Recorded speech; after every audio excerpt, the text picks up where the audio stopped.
dan juga jiwa, melatih diri yaitu di siang hari kita menahan dari segala macam kenikmatan makanan, dari segala macam kenikmatan minuman, dan bahkan dari segala macam syahwat hubungan antara pasangan yang halal.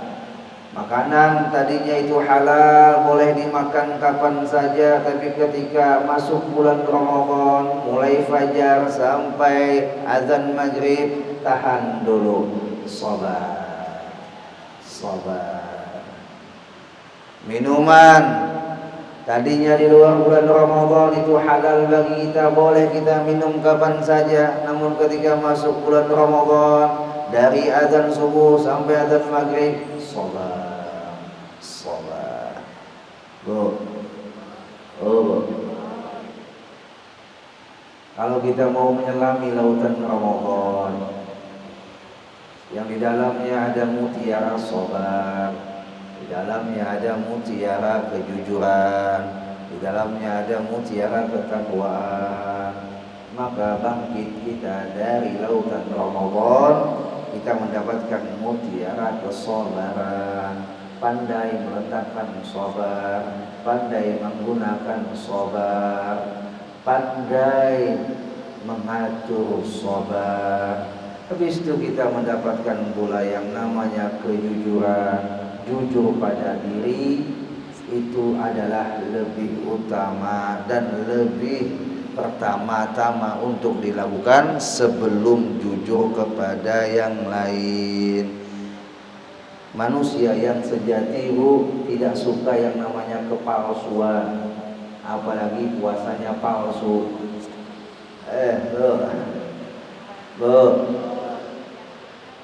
Orang yang beriman tidak suka yang namanya kepalsuan.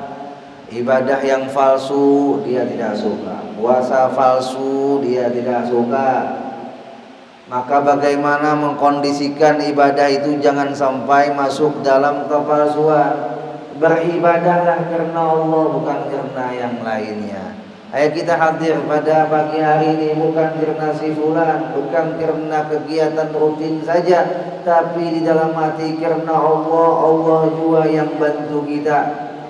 Ya Rabb, ulun melihat yang Tuhan, Masya Allah, semangat. Ya kan, sudah puasa, habis itu mau pulang. Ini sampai jam berapa kita nih? Anggaplah setengah 10 selesai. Belum dah. Nanti sampai jam 10. Berarti ulun izin beli dahulu. Bu, kalau nang ini cuacanya nyamannya nang apa kita? Guring. Ya Rabb, ulun aja tadi habis kajian subuh di Masjid Al-Mujahidin Manarap. Singgah di Pal 9, sawut jatah alam. Masya Allah. Han, bangun-bangun, ulun suruh Ustaz Anto menghubungi Ibu Haja Masniyah. Jadi juga mah belajaran hujan nang kene, timbulun datang. Saya ikut ngerida jamaahnya. Tapi alhamdulillah, Masya Allah, semangat ibunya. Tidak ada kata putus asa untuk memperdapati panen pahala di bulan Ramadan. Mudah-mudahan Allah terus mudahkan langkah kebaikan kita di bulan Ramadan. Amin, Allahumma amin. Nah, ibu-ibu yang dikasihi oleh Allah, setelah kita mendapatkan mendapatkan mutiara kejujuran, jujur pada ibadah, jujur pada diri, khususnya puasa. Ibadah puasa adalah merupakan ibadah sirriyah, ibadah yang sifatnya rahasia. Lu gak tahu yang mana yang puasa, yang mana yang gak ada puasa. Insya Allah puasa berataan. Kenapa? Karena membuat ibu-ibunya wani masuk masjid, berarti ada yang datang bulan, ya kan? Kecuali kajian ini tidak diadakan di dalam masjid atau di majelis, nah boleh ada jamaah perempuan yang hadir yang datang bulan. Berarti kalau yang datang bulan ada puasa. Nah ini masuk masjid berataan, berarti ini puasa berataan. Insyaallah amin. Tapi kalau kita sudah keluar dari kajian, keluar kita menghadapi jamaah atau manusia yang banyak, kita tidak tahu yang mana yang puasa, yang mana yang tidak ada. Yang tahu puasa adalah dirinya dan Allah. Umpama saja Mahaji Alu puasa, yang tahu puasa Mahaji Alu dan Allah. Kita kada tahu Mahaji Alu itu waktu di siang hari, waktu wudu, iya kah? Berkumur-kumur, masuknya segenggam, keluarnya setengah genggam. Berarti setengah genggamnya mana, Bu? Korupsi. Ada tahu, yang tahu sih Mahaji Allah. Udah Mahaji Allah, wah nyaman pada baju ini dingin. Sedikit aku rasanya taguk sini sedikit, lah keluarkan sini sedikit. Siapa yang tahu? Ya kan? Makanya puasa adalah ibadah sirriyah, ibadah rahasia, melatih kejujuran kita. Kejujuran kita kepada Allah dan kejujuran kita kepada orang yang di sekitar kita. Tapi tidak penting kepada orang yang di sekitar kita, yang paling utama adalah kejujuran diri kita kepada Allah. Bagaimana kita menempatkan ibadah yang jujur di hadapan Allah, bukan ibadah yang pura-pura, bukan ibadah yang maunya hanya untuk mendapatkan dunia, bukan seperti itu. Bulan Ramadan Allah jadikan sebagai jalan kilat untuk mendapatkan kemuliaan. Orang yang mendapatkan kemuliaan Ramadan dipastikan insya Allah habis Ramadan dia akan mendapatkan kemuliaan. Latihannya di sini, Bu. Di mana? Di bulan Ramadan. Kalau pian mau hebat, ya latihannya di Ramadan. Idza salima Ramadan salimatis sanah, apabila selamat Ramadannya maka selamat setahunan. Oleh sebab Ramadan ini adalah sayyidus syuhur, presidennya bulan. Kalau presidennya bagus, rakyatnya pasti bagus. Lu ambil contoh, dalam satu mobil itu ada 5 penumpang. Kelima-lima penumpang ini orangnya soleh. Yang satu baca Quran, yang satu baca zikir, yang satu baca sholawat, yang satu baca istighfar, yang satunya lagi dengar tausiah atau lagi dengar Al-Quran dengan handphonenya. Tapi sayang, 1000 kali sayang, supirnya mabuk, supirnya tengeng. 5 orang yang baik dapat 1 orang yang buruk, tapi menjadi pemimpin dalam perjalanan. 5 orang yang baik pun akan umpat mendapatkan kecelakaan. Makanya bulan Ramadan ini bulan sebagai pemimpin dari segala bulan. Apabila Ramadannya selamat, insya Allah bulan-bulan setelah Ramadan atau bulan-bulan selain Ramadan pasti selamat. Kepalanya nih, ya kan, selamat kita mengumpatinya, maka buntutnya juga selamat mengumpati kita. Subhanallah. Ibu-ibu yang dikasihi oleh Allah, puasa yang diberikan oleh Allah kewajiban kepada kita di bulan Ramadan juga sebagai pembelajaran hebat kepada kita bahwa di balik puasa bukan saja sehat pada tubuh kita, sumu tasihhu kata Nabi, puasalah kalian niscaya sehat. Itu bahasa jasmani, sehat jasmani. Tapi lebih spesifiknya Nabi mengatakan tasihhu di sini, sehat karena puasa ini adalah sehat rohani, bukan hanya sehat jasmani. Karena begini, Bu, kata Al-Imam Al-Habib Abdullah bin Alawi Al-Haddad di dalam kitabnya An-Nasaihud Diniyah wal Wasaya Al-Imaniyah, idza syabu'atil batan, apabila kenyang perutnya, ja'at jami'ul jawarih, maka lapar semua anggotanya.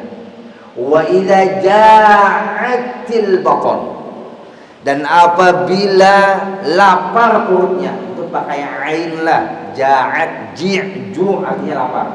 Apabila lapar perutnya, syabu'at jami'i jawarih,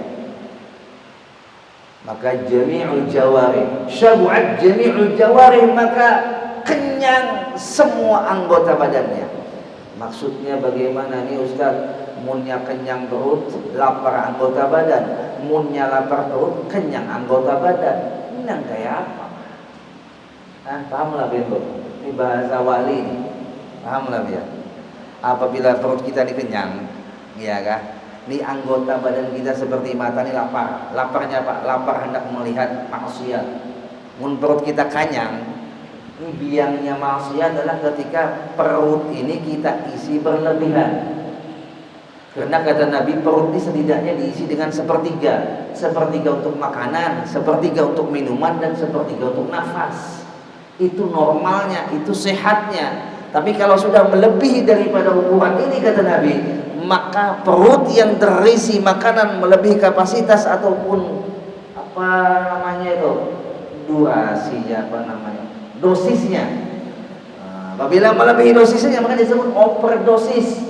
Apabila melebihi dosisnya yang disebut overdosis, maka anggota badannya menjadi lapar. Lapar itu artinya liar, matanya lapar hendak pada melihat yang kada baik, telinganya lapar hendak mendengar yang kada baik, ya, muntungnya lapar memandang yang kada baik. Itu apabila perutnya kenyang. Namun sebaliknya kata ulama, apabila perutnya lapar, maka anggota badannya kenyang daripada melihat yang haram. Kada beliur lagi telinganya hendak mendengar yang haram, kada beliur lagi muntung hendak memandang yang haram. Kenapa? Perut lapar. Tuh, biar kayak apa aja makanan tuh nyamannya, mun sudah parut tuh kenyang, bahasanya anggota badan tadi kenyang kan, itu kada beliur. Maka apabila perut ini lapar, anggota badan kenyang, maka anggota badan ini kenyang, kada beliur lagi melakukan maksiat. Salah satu teknik cara untuk meminimalis kemaksiatan anggota badan adalah dengan puasa. Bu, harimau itu dikasih oleh Allah senjata dengan apa namanya nih, cakarnya dan juga dengan taringnya. Gajah dikasih oleh Allah senjata dengan gadingnya. Bunglon dikasih oleh Allah senjata dengan alih warnanya. Sadu dikasih oleh Allah senjata dengan kantutnya. Masing-masing punya senjata nih untuk menghindari musuh dan melawan musuhnya. Begitu juga kita itu dikasih senjata oleh Allah untuk melawan musuh di dalam selimut, yaitu melawan hawa nafsu kita dengan apa? Puasa. Tapi anehnya Bu, kalau kita cermati puasa kita ini nang kayak apa? Karena habis puasa kelakuan kita nang kayak itu aja juga. Bahkan bebangan. Jemaah. Padahal tadi puasa itu membentuk karakter yang baik. Puasa itu membentuk anggota badan daripada tidak merasakan nikmatnya maksiat lagi. Artinya kada beliur lagi lawan maksiat. Itu salah satu atau diantara dampak orang yang buju-buju puasa.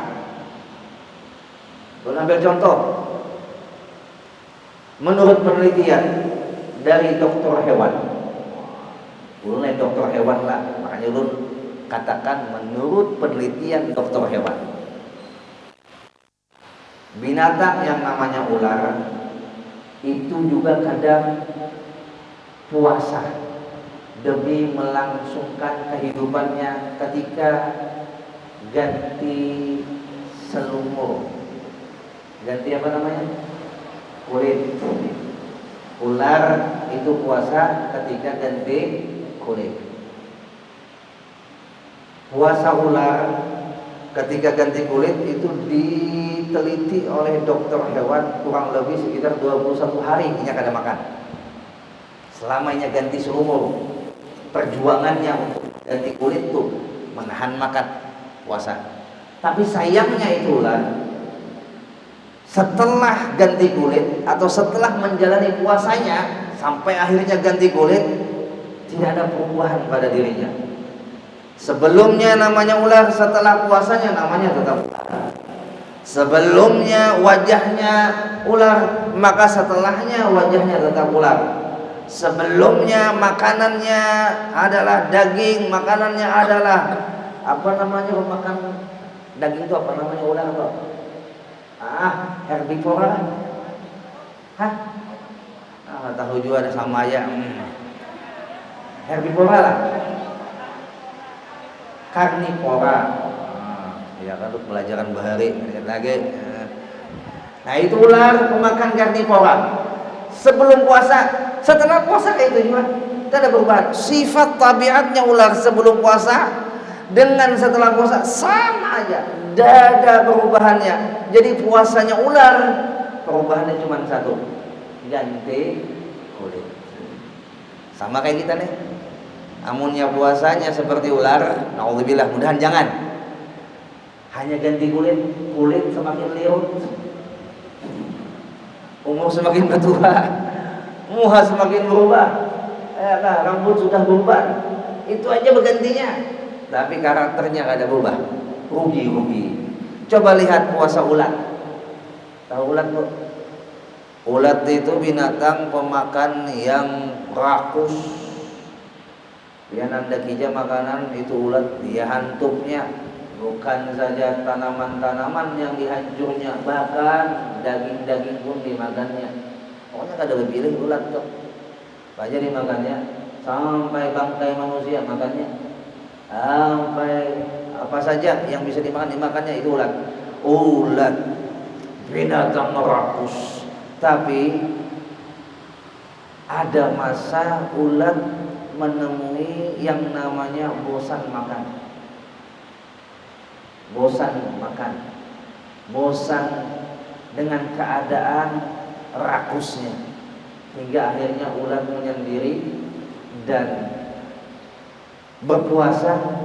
Lalu berubahlah ulat menjadi kepompong. Dari kepompong ulat keluar jadilah kupu-kupu.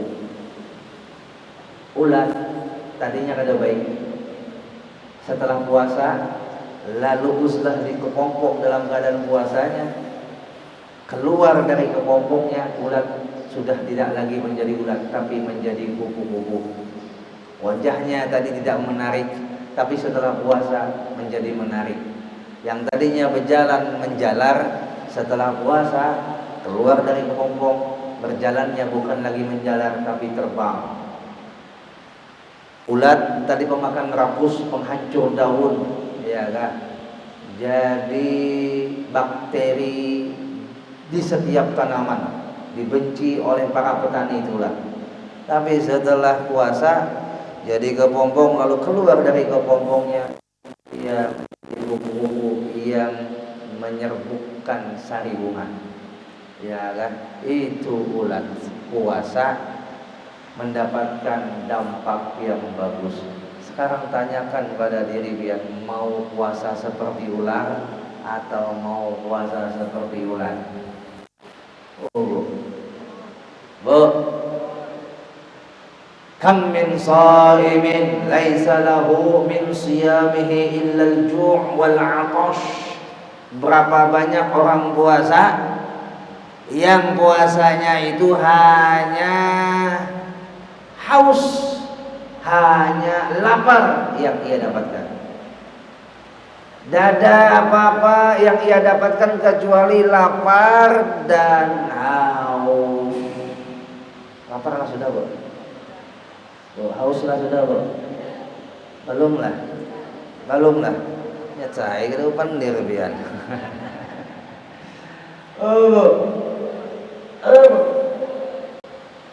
Jadi berusahalah puasa kita ini yang setiap tahun, ya kan, sampai tahun ini naikkan levelnya ke puasa khawas.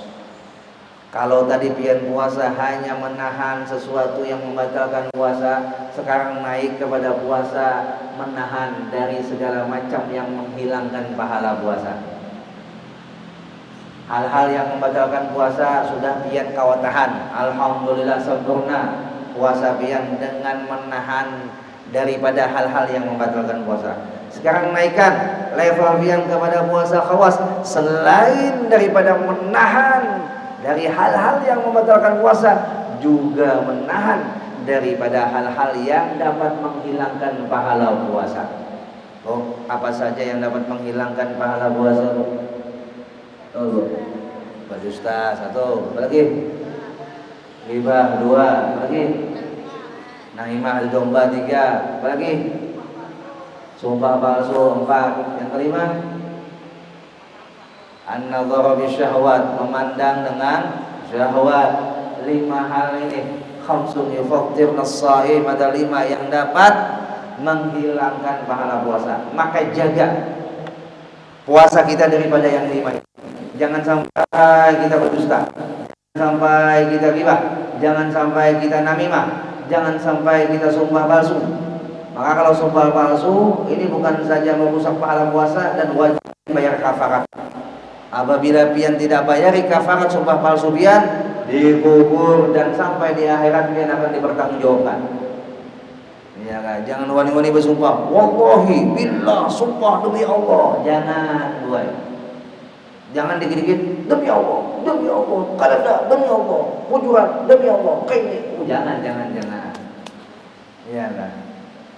Kita munnya mudah bersumpah-sumpah nang kaya itu kebanyakannya, walaupun kada semua, kebanyakannya orang yang ketujuh bersumpah ini adalah orang yang memang gawiannya berdusta. Inya hendak menutupi kebohongannya dengan kebohongan yang baru, tutupinya lagi dengan kebohongan baru. Banyak orang tidak percaya dengan inya, lalu akhirnya dengan meyakinkan orang yang tidak percaya lewat sumpahnya, terus dengan sumpahnya, wala'iyadzubillah. Dan di pondok pesantren bu, apabila ada santri yang ketujuh bersumpah-sumpah tuh, itu ditarik ke kantor, ditanya, yang kau sumpahkan itu apa? Umpama masalah, aku tadi kada megang kunci, sumpah mana? Demi Allah kada megang kunci. Hanya karena kada megang kunci, ikam berani mengatasnamakan Tuhan. Mana hebatnya kunci dengan nama Tuhan? Jangan. Itu pun kalau benar. Apalagi mau kada benar, jadi sumpah palsu. Jangan dijual murah sumpah dengan Allah. Ya, bu, jangan dibiasakan sumpah lah, jangan. Lagi sumpah pocong ya. Ya, bagian datanginya malam. Ya kan. Sumpah pulang, sumpah, kada makan ya. Alimnya, ya kan, sudah berdusta atas nama sumpahnya. Di situ pulang makan singgah jangan, tapi diberikan oleh Allah makannya penyakit bagi tubuhnya. Ya Rabbal. Yang kelima tadi apa? Jangan memandang segala macam yang menimbulkan syahwat. Umpama saja nih, tunggul tiang nih, ya kan? Ulun mandang, tapi cara memandang ulun timbul syahwat, maka hilang pahala puasa ulun. Mana ibu-ibu nih perhatian hadir nih lah. Tak pandang ulun, pandangan ulun dengan syahwat, hilang pahala puasa ulun. Makanya bu, supaya aman, ya kan, daripada memandang dari segala macam yang menumbuhkan atau menghidupkan syahwat kita, baik memandang Al-Quran, baca Al-Quran sudah berapa juz, ya, jadikan Ramadan waktu-waktunya selain ibadah yang wajib, ibadah yang sunnah, juga baca Al-Quran. Ada kawa sudah setiap hari, ada kawa setiap bulan, ada kawa yang namanya setiap setengah tahun sekali, umpama kata bulan Ramadan, bulan Ramadan. Ibu-ibu yang dikasihi oleh Allah, kembali kepada makna puasa. Maka sejatinya puasa adalah mengajarkan kepada kita kesabaran. Bahkan disebutkan di dalam hadis Nabi, di penghujung akhir Sya'ban itu Nabi pernah berkhutbah kepada sahabat-sahabatnya. Khatabana Rasulullah sallallahu alaihi wasallam fi akhiri min yaumi Sya'ban. Rasulullah telah berkhutbah kepada kami, kata sahabat, pada penghujung di hari bulan Sya'ban. Faqala, maka Rasul menyampaikan khutbahnya, qad azallakum syahrun 'azimun mubarakun, sungguh telah menaungi kalian bulan yang sangat agung dan penuh barokah. Wa huwa syahrun fihi lailatun khairun min alfi syahr. Itulah bulan yang di dalamnya terdapat satu malam yang lebih baik daripada 1000 bulan. Ja'alallahu siyamahu tatawwu'an.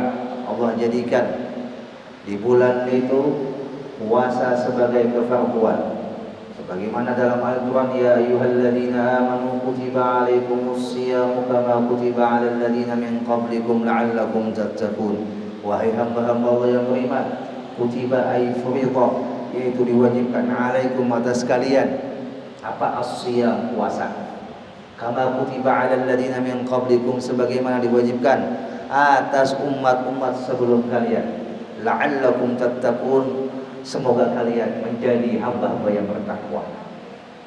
Allah jadikan puasa di siang hari kepada kita sebagai kewajiban. Lalu wa qiyam lailihi tatawwu'an, dan Allah jadikan berdiri malam, yaitu sembahyang tarawih dan sembahyang witir sebagai tatawwu'. Apa tatawwu'? Kesunahan. Kesunahan yang sangat dianjurkan. Kalau tarawih hanya ada di bulan Ramadan, tapi kalau witir bukan saja di bulan Ramadan, tapi juga di luar bulan Ramadan. Kedudukan witir dengan tarawih, maka tentunya lebih tinggi witir ketimbang tarawih. Karena apa? Karena witir itu digawi Nabi setiap malam sampai penghujung akhir hayat beliau. Dan sampai Al-Imam Abu Hanifah itu dengan ijtihadnya menghukumkan witir wajib setiap malamnya. Itu bagi pendapat Imam Abu Hanifah, yaitu Imam Hanafi. Sedangkan kita mengikut pada Imam Syafi'i, hukumnya witir adalah sunnah muakkadah, sunnah yang sangat dianjurkan. Mohon kepada ibu-ibu, bersabarlah ketika tarawih, jangan pulang sebelum witir selesai. Sayang, di luar Ramadan sudah ada witir, di Ramadan jarang bawa witir. Bu. Biasanya ibu-ibu yang melaksanakan di rumah, bahkan biniun mutakuni sudah bawa witir, kadingat yang ya. Sangkanya tarawih aja. Witir itu pada witir lebih afdal daripada tarawih itu. Ya Bu ya. Innallaha witrun yuhibbul witra. Sesungguhnya Allah itu ganjil witir dan Allah cinta kepada witir. Habis itu lagi kata Nabi di dalam khutbahnya, beliau sampaikan, man takarraba fihi bi khaslatin min khairin, barang siapa yang mendekatkan dirinya di bulan Ramadan kepada Allah dengan melakukan satu kesunahan, kana kaman adda fariidatan fi ma siwa, maka adalah baginya pahala satu kefarduan di luar bulan Ramadan. Satu kesunahan yang gaul di bulan Ramadan itu pahalanya sama satu kefarduan. Ya Rob, ini sembahyang sunat tasbih tadi, ya kan? Biar gawe di bulan Ramadan pahalanya seperti sembahyang wajib. Sembahyang ba'diyah biar gawe. Nah, ba'diyah Isya pulang dengan tarawih, mana afdalnya? Lebih afdal ba'diyah Isya. Banyak orang meninggal ba'diyah Isya, tarawih digawe. Jangan. Ba'diyah Isya itu lebih aula daripada tarawih. Karena termasuk dalam sunnah muakkadah yang digawi Nabi setiap waktu, tidak hanya di bulan Ramadan. Lanjut. Lalu lagi kata Nabi, wa man adda fariidatan fihi kana kaman adda 70 fariidatan fi ma siwa. Barang siapa yang menggawi satu kefarduan di dalam bulan Ramadan, maka dia mendapatkan pahala 70 kefarduan di luar bulan Ramadan. Satu kali nuntut ilmu, yang nuntut ilmu itu merupakan kefarduan bagi pian, itu pahalanya sama 70 kali nuntut ilmu di luar bulan Ramadan. Sedangkan satu nuntut ilmu aja sudah pahalanya nggak ada terhitung. Dan orang yang nuntut ilmu, insya Allah dia tidak akan mendapati yang namanya penyesalan di alam barzakh, penyesalan di akhirat, sebagaimana yang disebutkan di dalam Al-Quran pada surah Al-Mulk. Wa qalu law kunna nasma'u aw na'qilu ma kunna fi ashabis sa'ir. Dalam surah Al-Mulk, mereka berkata, orang-orang yang berada di neraka, lau kunna nasma'u aw na'qil, jikalau seandainya kami dulu mau mendengarkan ilmu agama, bukan tafsir, ya kan? Jikalau seandainya dulu kami mendengarkan ilmu agama, jikalau seandainya dulu kami mau memikirkan itu ilmu agama, jikalau seandainya kami mau mengamalkan itu ilmu agama, ma kunna, maka tidaklah kami menjadi ashabis sa'ir, penghuni neraka sa'ir. Jadi orang yang berada di neraka sa'ir adalah orang yang memang kada ketujuh pada dengar, sudah duduk di majelis ilmu, gawiannya guring aja. Sudah duduk di majelis ilmu, gawiannya kelain aja. Itu sudah dalam majelis ilmu. Apalagi yang di luar majelis ilmu, apa kabar? Bablas lalu. Nah bu, alhamdulillah diizinkan oleh Allah di bulan Ramadan kita masih menuntut ilmu agama. Alhamdulillah. Maka sebagai penutup, mudah-mudahan ini menjadi motivasi kita bersama. Harga diri seorang laki-laki adalah ketika dia mampu bekerja dengan sepenuh hati. Harga diri seorang laki-laki, ya bu, dia berusaha untuk bekerja sepenuh hati.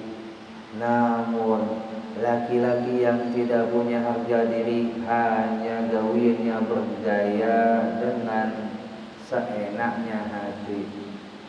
Laki-laki yang punya harga diri, dia bekerja dengan sepenuh hati. Laki-laki yang tidak punya harga diri, dia hanya mengandalkan berdaya dengan seenaknya hati. Begitu juga Ramadan mengajarkan kita, orang beriman yang punya harga diri, dia akan berpuasa di siang hari. Tapi orang yang beriman yang tidak punya harga diri, dia berbuka di siang hari, alias tidak berpuasa. Kita sampaikan kepada laki-laki, bagi ibu-ibu yang punya suami, sampaikan, yang wabahnya, yang kada laki-laki sejati, mun biar kada puasa. Iya kan, jangan kepada jaga wabahnya, mun menahan makan aja kada tahan. Bujur kada, jangan kepada harap biar nabahnya, mun puasa aja kada tahan. Paraya biar jadi laki ya. Perlu biar sampaikan dengan bahasa ini apa? Adalah bahasa untuk membangkitkan semangat laki biar. Kalaupun bahasa ini adalah menyakitkan hati laki biar, tapi jadikanlah sebagai obat buat menyembuhkan kebiasaan laki biar yang tidak mau puasa. Jadikanlah infus ataupun operasi pembedahan buat karakter laki biar yang kadang mau puasa. Tapi di sini kada bisa. Ya, insya Allah.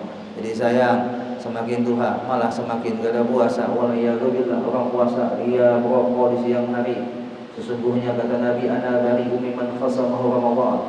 Aku tidak akan bisa memberikan syafaat kepada orang yang menjadi musuhnya Ramadan. Siapa yang menjadi musuhnya Ramadan? Yaitu orang ketika puasa dia tidak puasa, dengan petantang petentengnya dia tidak puasa, bangga dengan tidak puasanya, bangga dengan maksiatnya di siang hari di hadapan orang muslimin yang sedang berpuasa. Dia orang muslim lah, bukan orang kafir. Kalau orang kafir itu sudah beda. Dia orang muslim, dia yang diwajibkan puasa, tidak puasa, petantang petenteng di hadapan orang puasa, tidak puasa, merokok di hadapan orang yang puasa. Dengan bangganya dia melakukan tidak puasa dan dosanya. Ini termasuk orang khasamahu Ramadan, musuhnya Ramadan. Dan Nabi mengatakan, aku kada kau memberikan syafaat bagi orang yang menjadi musuhnya Ramadan. Waliyadzubillah. Setidaknya kita nih kada kawa taat, jangan melakukan maksiat. Muliakan Ramadan dengan cara yang mulia. Rumah biang tuh berasi, tiba-tiba datang orang menyiram menyuntahi. Kayak lihat, Allah hadirkan Ramadan begitu bersih kepada kita. Kita datang membawa kotoran, lalu kita hamburkan kotoran itu, mengotori Ramadan, menjadi musuhnya Ramadan. Na'udzubillahi min dzalik. Mudah Allah mengampuni dosa-dosa kita berkatan. Amin Allahumma amin. Minta maaf, minta halal, minta ridha Allah dan batin. Al-Fatihah.